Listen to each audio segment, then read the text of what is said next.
Another interesting topic that came up in the last few days is, should beginner grapplers or white belts train only with white belts, or should they train with advanced people and have a mixed class? Well, I will give you my opinion on that. Look, first off, I think the most dangerous thing for a white belt is to roll with another white belt. Like, why do you injure yourself? Especially this person injures himself faster, put two people together, and it's a recipe for disaster. So in my gym, I always mix all people with each other. I always have mixed classes, partially because I don't have time for another fundamentals class, because, well, my space is 100 square meters and all hours are filled. But also, mostly, I believe the fastest way to learn Jiu-Jitsu, well, it's very hard to do Jiu-Jitsu. Every technique requires a certain context. You have to feel the connection, you have to feel where the person's weight is. And if you want to practice a technique, it only works in for example, a sweep or a submission only works if the partner does a certain thing. And if your partner is a complete beginner, he cannot really make you feel that thing that your technique needs. And it's very hard to practice like that. Ever tried drilling on a complete beginner? It almost never works. It never gives you the correct reaction. So for that reason, I believe, in my gym at least, I pair my beginners usually with higher belts, at least in the first time of the technique.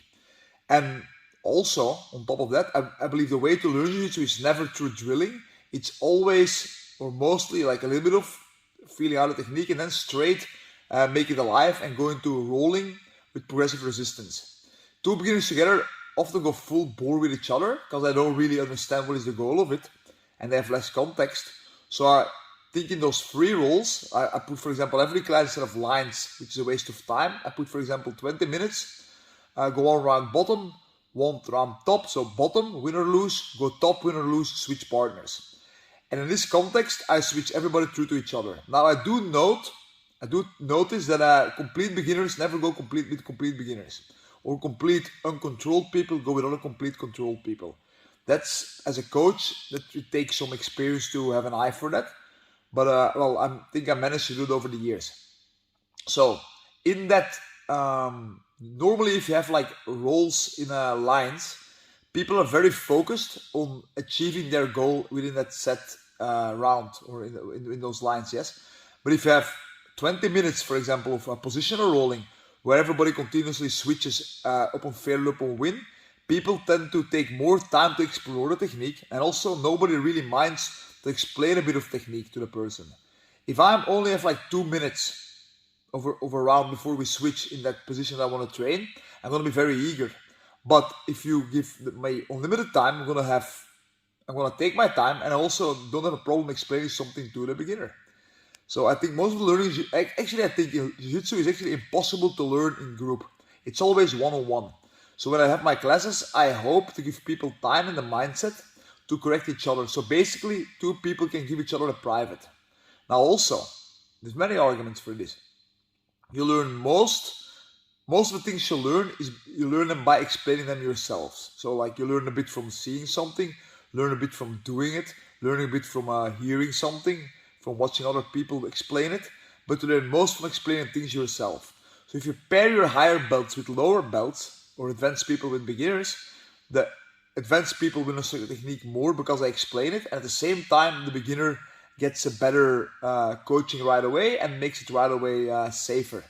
So for safety and for didactic reasons, mixed groups is better.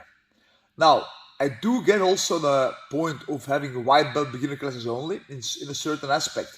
For example, if you want to teach a scissor sweep from close guard, for example, where you have to make a front roll. If the person you're training with cannot do a front roll, then it's likely that person will face plant when you go for it, and then it's again very dangerous. So in complete fundamental beginner classes, you can make sure at least some people have the fundamental skills to make the rolls. And well, as a last topic I want to talk about, well, about breathing, I'm going to keep it for the next video actually. So have a good evening, and if you like these videos, give me a comment. I want to give my opinion on more things. I think at some point, since YouTube is recently flooded with what I believe is, or well, just showing moves quick short videos, and for me not really my thing. So I think these videos can be valuable for you as well. Let me know what is your view on that, and also let me know if you think beginners should train together or do you prefer switch mixed groups. All the best.